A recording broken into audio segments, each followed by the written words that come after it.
Meus irmãos, a paz do Senhor, vamos estudar hoje nossa 8ª lição da nossa revista de jovem deste terceiro trimestre. Estamos estudando, o livro escrito pelo profeta Daniel, a vida do profeta Daniel, seu ministério, suas visões, suas profecias. Hoje nós vamos nos debruçar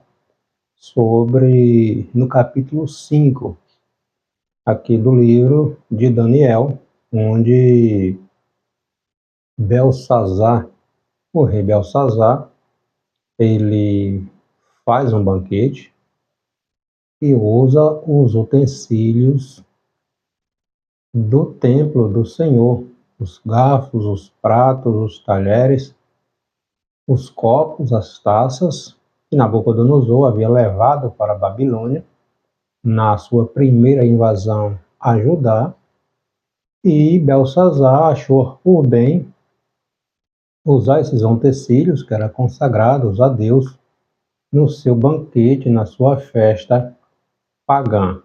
Por causa dessa atitude imprudente, insensata de Belsazar, ele acabou pagando com a sua vida, tá? Então vamos estudar um pouquinho, refletir um pouquinho sobre as atitudes deste rei, suas atitudes insensatas, o que ocasionou com a sua morte. O título da nossa 8ª lição é a consequência destruidora do prazer carnal.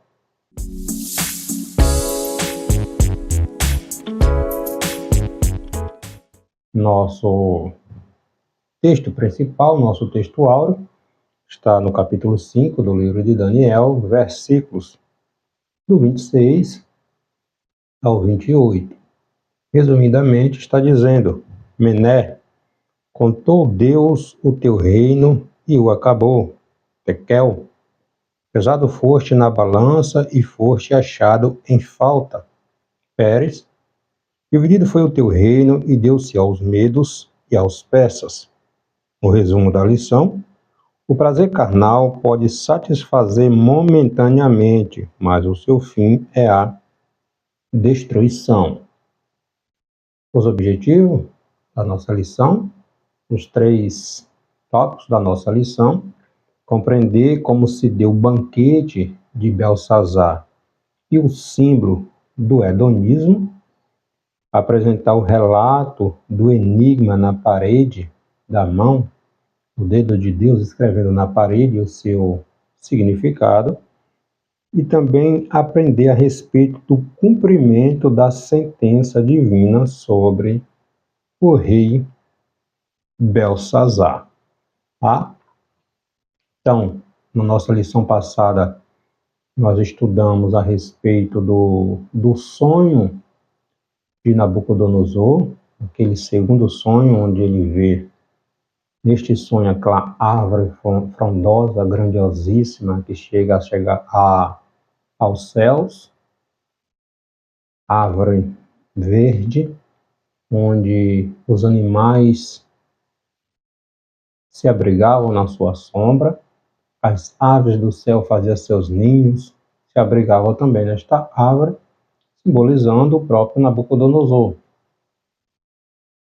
Nabucodonosor chama Daniel dá a interpretação do sonho, e Daniel diz que por causa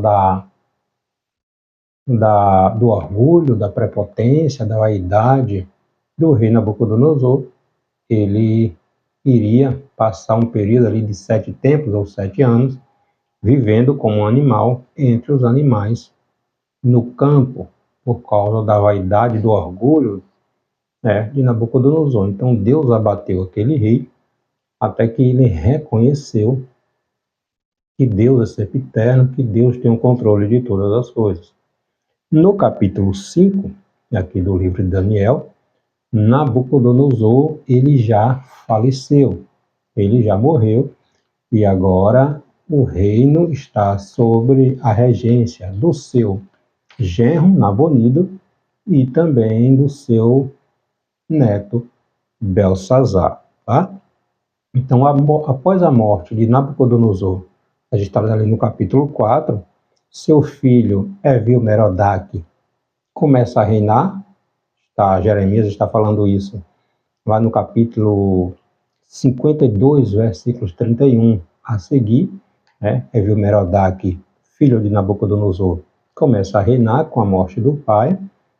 Lembrando que Evil-Merodach foi ele que soltou o rei Joaquim no 37º ano do cativeiro do rei Joaquim. Na primeira invasão de Nabucodonosor à Babilônia, em 605 a.C., o ano em que Daniel também foi levado para a Babilônia, o rei Joaquim, sua mãe, Neusta e os vários nobres de Judá foram levados também à Babilônia. Então, com a morte de Nabucodonosor, seu filho Evil-Merodach passa a reinar, tá? Ele assume o trono, porém passa pouco tempo ali reinando. Evil-Merodach, ele é assassinado por seu cunhado, um homem chamado Neriglissar. Neriglissar, após assassinar Evil-Merodach, ele usurpa o trono, ele assume o reino ali na Babilônia. Depois que ele reina, ele passa o reino para seu filho, Labashi-Marduk, o filho de Neriglissar. Labashi-Marduk governa por 9 meses e também este é assassinado. Depois que Labashi-Marduk é assassinado, Nabonido, o genro de Nabucodonosor, começa a reinar. Nabonido chama seu filho, Belsazar, para ser corregente ali com ele no reino da Babilônia, tá?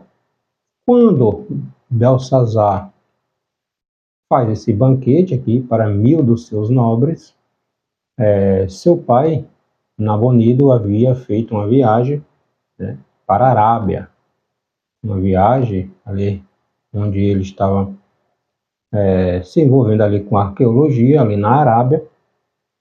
É nesse período que Nabonido assume o trono da Babilônia, faz esse grande banquete para 1000 dos seus grandes, e é nesse período, nesta festa, nesse banquete, que ele age, né, imprudentemente, usando os utensílios, né, do templo de Deus, da casa de Deus, no seu banquete pagão, tá? Nosso texto bíblico está no capítulo 5, versículos do 1 ao 6, e 25 e 31, aqui do livro de Daniel. O rei Belsazar deu um grande banquete a 1000 dos seus grandes e bebeu vinho na presença dos 1000. Havendo Belsazar provado o vinho, mandou trazer os vasos de ouro e de prata que Nabucodonosor, seu pai, tinha tirado do templo e estava em Jerusalém, para que bebesse neles o rei, os seus grandes e as suas mulheres e concubinas. Então trouxeram os utensílios de ouro que foram tirados do templo da casa de Deus que estava em Jerusalém, e beberam neles o rei, os seus grandes, as suas mulheres e concubinas. Beberam vinho e deram louvor aos deuses de ouro, de prata, de bronze, de ferro, de madeira e de pedra. Na mesma hora, apareceram os dedos de mão de homem e escrevia defronte do castiçal, na estacada parede do palácio real. E o rei havia a parte da mão que estava escrevendo. Então se mudou o seu semblante, o semblante do rei, e os seus pensamentos o turbaram. As juntas dos seus lombos se relaxaram, e os seus joelhos bateram um no outro. Esta, pois, é a escrita que se escreveu: Mené, Mené, Tekel, Parsim. Esta é a interpretação daquilo. Mené, contou Deus o teu reino e o acabou. Tekel, pesado foste na balança e foste achado em falta. Pérez, ou Parsim, dividido foi o teu reino e deu-se aos medos e aos persas. Então mandou Belsazar que vestisse a Daniel de púrpura e que lhe pusesse uma cadeia de ouro ao pescoço e proclamasse a respeito dele que havia de ser o terceiro no governo do seu reino. Naquela mesma noite, foi morto Belsazar, rei dos caldeus, e Dario o Medo ocupou o reino, na idade de 62 anos. Está descrevendo a loucura, né, de Belsazar ao usar os utensílios consagrados a Deus para fins errados. Festa pagã. Já nos deixa um alerta aqui. Aquilo que é consagrado a Deus deve ser usado para a glória de Deus, para a honra de Deus, não para outros fins, tá? Então já nos deixa aqui um alerta. Tudo que é consagrado a Deus deve ser feito, ser usado para a glória de Deus. O primeiro tópico da nossa lição, o banquete de Belsazar e o hedonismo, uma festa carnal irresponsável, uma festa profana, o perigo do hedonismo. Então, no decorrer dessa festa carnal, desse banquete que Belsazar deu para os grandes ali da Babilônia, ele ordenou que fossem trazidos os vasos de ouro, né, de prata, que foram saqueados de Jerusalém pelo seu avô, né, Nabucodonosor, em 605, 597 e 586, ano da destruição de Jerusalém. Nabucodonosor ordenou que fosse levado para a terra de Siná, ali na Babilônia, e colocada na casa do Deus, ali dos babilônicos. Apesar de ter sido levado para a Babilônia, que Deus ter permitido, Nabucodonosor não usou esses utensílios para nada, deixou lá guardado. Já Belsazar, né, teve esse terrível ato de zombar das coisas de Deus. Ele e seus convidados profanaram esses vasos sagrados a utilizar para beber vinho e render culto a os seus deuses. No versículo 4, aqui do capítulo 5, diz que eles beberam vinho e deram louvores aos deuses de ouro, de prata, de bronze, de madeira, de pedra. Deus não dá, não divide sua glória para ninguém, ainda mais quando se pega algo que é consagrado a Deus para usar para outras finalidades, tá? Então, Belsazar cometeu essa loucura e acabou pagando com a vida. Enquanto seu pai, Nabonido, estava nesta excursão na Arábia, Nabonido estava na regência ali do reino babilônico, tá? Ele promove essa festa, este banquete, esta festa promíscua, regada a muito vinho, muitas mulheres, né? Suas mulheres, suas concubinas, seus amigos, tá? Mesmo diante de um cenário geopolítico conturbado, tá? Porque o Império Medo-Persa tinha se estreitado, né? Estreitado ali as fronteiras, pressionando o Império Babilônico, tá? Os medos, os persas estavam preparando uma invasão à cidade da Babilônia.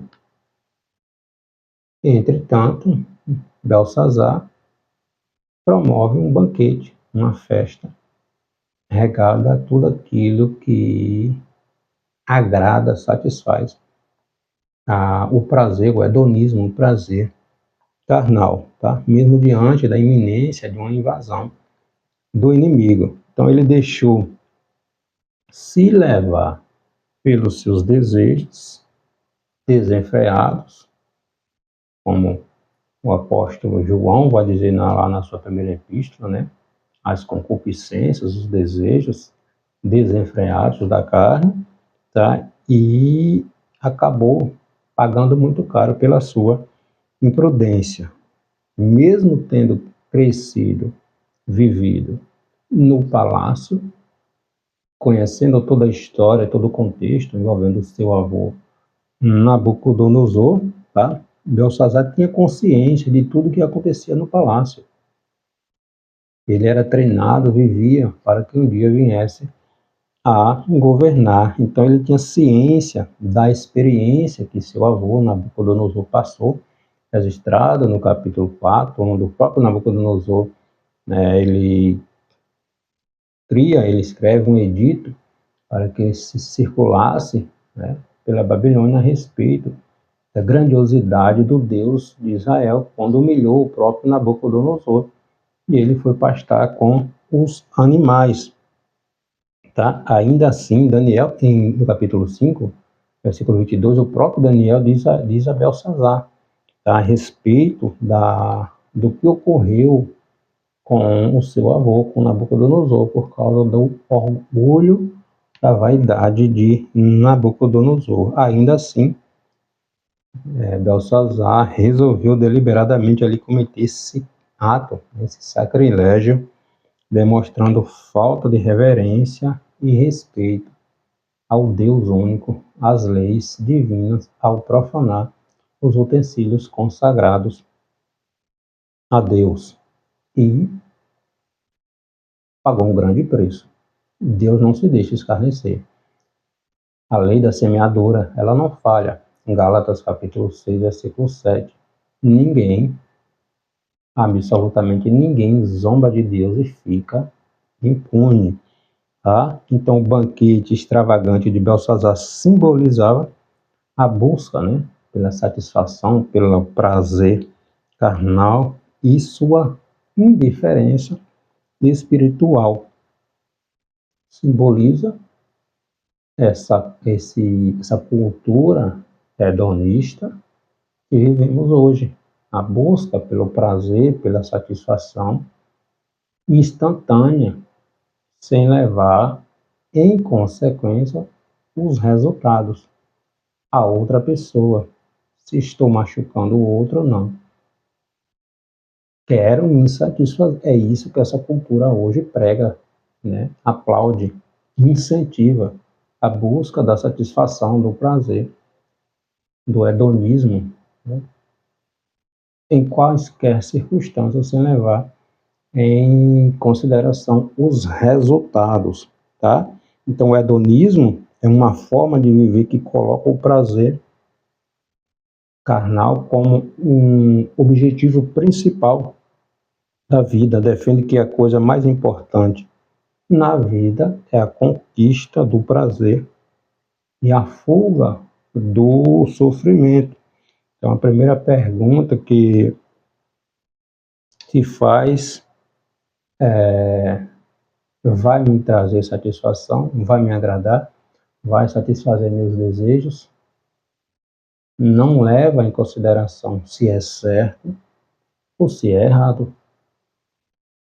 Foca simplesmente na satisfação dos desejos individuais, sem levar em consideração se vai machucar o outro ou não, se é certo ou não. O foco, o objetivo vai me satisfazer, o resto não me interessa. Então, essa busca pelo hedonismo, pela satisfação, pela busca do prazer, sem levar em consideração as circunstâncias, ocasionou esta tragédia na vida de Belsazar, tá? Então, o prazer é a busca pelo prazer imediato, pela satisfação pessoal, né? Superando, negligenciando, desprezando as leis morais, né? As leis espirituais. É a busca do desejo, das vontades, das concupiscências, como diz a palavra de Deus, os desejos desenfreados, a qualquer custo, doa a quem doer, tá? E isso se reflete em comportamentos libertinos, né? Na sexualidade, no uso de drogas, né? Na exploração de outras pessoas para uso pessoal, não respeita ninguém, tá?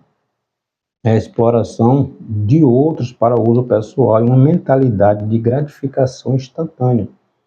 É neste cenário, nesta cultura que nós vivemos também, né? Uma época de excessos, as pessoas não têm limites, não respeitam, mas perdeu-se a honra, os princípios, tudo é permitido, tudo é relativizado, entende? É a busca sem precedente a estímulos de recompensa, chamada alta dopamina, né? Que são os excessos, seja droga, seja bebida, seja sexo, seja, enfim, a busca da satisfação, do prazer. Minha carne está sendo satisfeita, está sendo saciada, e isso é o que importa. Então, é esse cenário que estamos vivendo. É nesta cultura que estamos vivendo. É nesse tempo que estamos vivendo. E assim agiu Belsazar. Profanou aquilo que era sagrado, sabendo que, conforme o próprio avô Nabucodonosor havia falado, Deus é Deus. Deus tem um domínio sobre todas as coisas, tá? Então, pesquisas têm mostrado que o excesso de prazer tem deixado as pessoas infelizes, a chamada busca da satisfação, né? O hedonismo, o exagero de estímulos, né? Tem levado a comportamentos viciantes e compulsivos. É a sociedade líquida, instantânea, que é tudo por agora, não reflete, não pensa, não pondera sobre as consequências dos atos praticados. No livro de Eclesiastes, capítulo 2, nós vemos lá o rei Salomão, depois de ter experimentado tudo e mais um pouco, ele chegou à triste conclusão de que tinha feito muitas coisas erradas. E ele diz que vaidade, tudo é vaidade. Tudo que é vivido longe dos princípios da palavra de Deus se torna massa para o homem, se torna em vaidade. Tá? Segundo tópico da nossa lição, o enigma na parede. A escrita na parede, o enigma, Daniel é chamado. Então, enquanto o rei Belsazar e seus convidados estavam se alegrando, né, na satisfação dos seus prazeres carnais, né, aproveitando toda aquela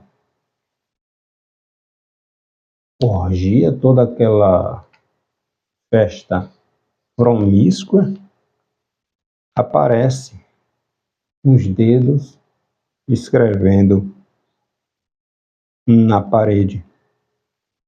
Dedos de homem humano escrevendo na parede do Palácio Real. A euforia, a alegria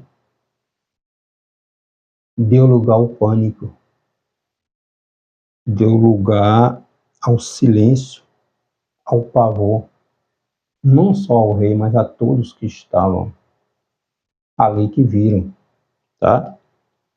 Foi tanto que a Bíblia fala que o rei ficou tão assustado que empalideceu. Seus joelhos batiam um no outro e suas pernas vacilavam, trêmulas, tremiam. Tão aterrorizante foi aquela imagem.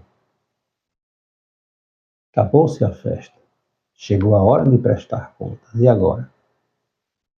No Evangelho escrito por Lucas, capítulo 12, está lá Jesus falando sobre um homem que tinha riquezas, tinha poder e não tinha onde colocar seus bens e construía outros celeiros, até que alguém chega e diz: louco, esta noite alguém te pedirá a tua alma. O que tens preparado? Para quem será? Para onde tu vai? Qual é o destino da tua alma? Chega o momento de prestar contas. E aí? Chegou o momento de Belsazar prestar conta por causa da sua loucura, da sua insensatez. E aí? É hora de confrontar a verdade, de lidar com a verdade. E aí? Tá? Então, o que é que ele faz? Trêmulo, com medo, sem entender, empalideceu, chama os astrólogos, os cantadores, os feiticeiros, os sábios. Só que ninguém consegue dizer o que significa, da interpretação. Estava com tanto medo quanto o próprio rei. E agora, o que será isso, né? Então, apesar de tantos esforços, nenhum deles foi capaz de dizer ao rei a escrita na parede e o que significava a sua interpretação. Aí surge a rainha, um pouco mais sábia do que o próprio rei, avisa ao rei que no reino, na Babilônia, existia um homem, um dos cativos de Judá, Daniel, seu nome, ao qual o rei Nabucodonosor tinha lhe dado o nome de Belsazar. Este, sempre que o rei Nabucodonosor passava por momentos assim, chamava este Daniel. E Daniel, em quem habitava o Espírito de Deus, auxiliava o rei também nesse sentido, né? Daniel, já em idade avançada, já na casa dos seus 70, dos seus 80 anos, é chamado à presença de Belsazar. O profeta de Deus não titubeia, transmite a mensagem de Deus para o rei Belsazar, tá? Em que ocasiões eu, você, somos chamados para dar uma palavra? Somos lembrados em momentos de festa, de comemoração, que não tem nada a ver com Deus, com a glória de Deus, que dê honra a Deus, em festas, em comemorações, onde não se fala de Deus, onde o que preza, o que domina, o que está em ênfase é a satisfação dos desejos da carne, ou somos lembrados quando se fala de alguém que é espiritual, que tem o Espírito de Deus, que tem intimidade com Deus, que é um servo fiel a Deus. Daniel foi lembrado aqui, porque Daniel era temente a Deus e andava com Deus. Entende? Então Daniel chegou na Babilônia muito jovem, entre os 14 aos 18 anos, nessa faixa, muito jovem. E Daniel manteve a sua integridade, a sua comunhão com Deus, mesmo vivendo na Babilônia. Daniel não se contaminou. Que exemplo para nós, né? Terceiro tópico da nossa lição, a sentença divina, a conduta de Daniel, o significado da escrita e o juízo concretizado. Ao ser introduzido ali na presença do rei, no palácio, naquela festa promíscua, de repente tinha parado, todo mundo tinha ficado perplexo, em silêncio, com medo, trêmulo. O próprio rei vem demonstrar isso. Novamente nós aprendemos a conduta deste grande profeta de Deus, Daniel. Daniel fez questão de deixar claro que tudo aquilo que o rei prometeu, que lhe daria bens, presentes, riquezas, o terceiro em autoridade no reino, Daniel não tinha interesse em nada disso, tá? Daniel não queria presente nenhum. Ele era a forma de dizer que a sua presença ali, naquela festa promíscua, no palácio, e a sua interpretação do sonho não devia a qualquer benefício material que pudesse receber. Ou seja, Daniel não estava ali pelos benefícios que o rei, pelas benesses, pelos presentes que o rei poderia lhe dar. Daniel não estava ali para receber presentes. Quantos hoje só vai, só prega, só canta, se primeiro vier o pagamento, né? Então a ação de Daniel é um importante lembrete de como o servo do Senhor deve proceder. Mesmo diante do rei podendo ser morto, o profeta não suavizou a mensagem de Deus, não mudou, não aumentou, nem diminuiu, nem alterou. Ele transmitiu a mensagem, literalmente, de Deus. O profeta não suavizou a mensagem. Ele exorta Belsazar sobre a sua prepotência e pelo pecado que ele acabara de cometer. Capítulo 5, versículo 22 e 23. Então era o mesmo Daniel que havia advertido o rei Nabucodonosor, muitos anos antes, sobre a sua loucura de se achar grande demais, de achar que todo o poder, toda a grandeza da Babilônia era fruto de sua mente pensante, de sua estratégia militar.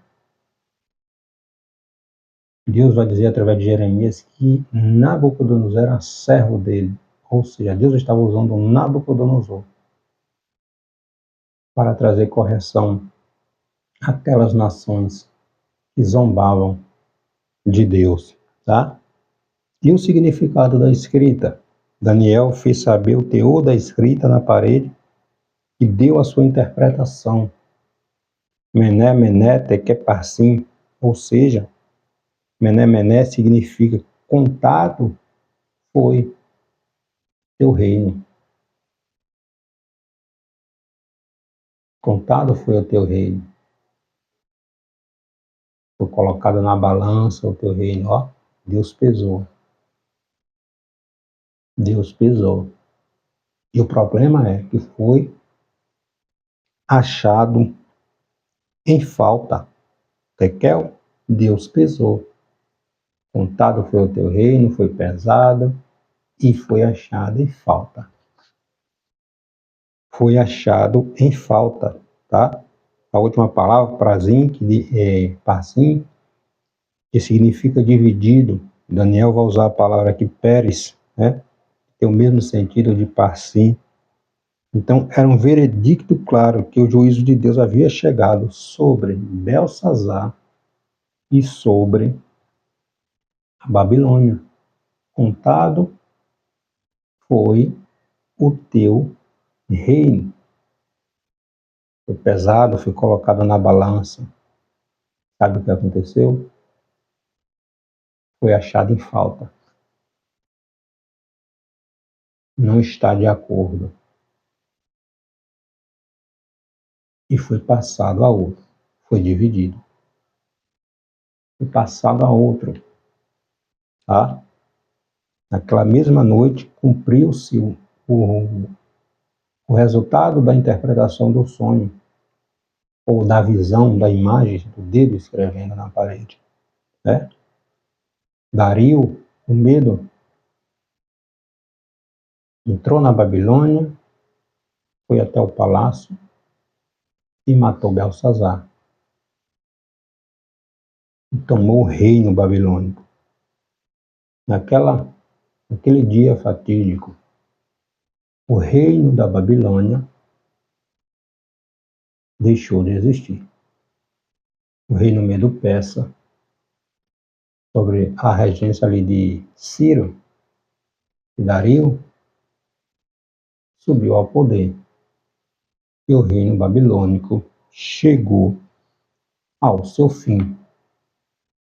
No livro do profeta Daniel, capítulo 2, está lá o sonho de Nabucodonosor, sobre aquela imagem que tinha a cabeça de ouro, simbolizando o reino babilônico, os peitos e os braços de prata, simbolizando o reino subsequente que viria, o reino Medo-Persa.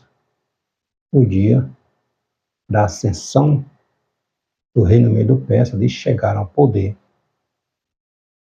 havia acontecido. E Belsazar foi morto, perdeu a sua vida, por causa de uma loucura, de uma insensatez, tá?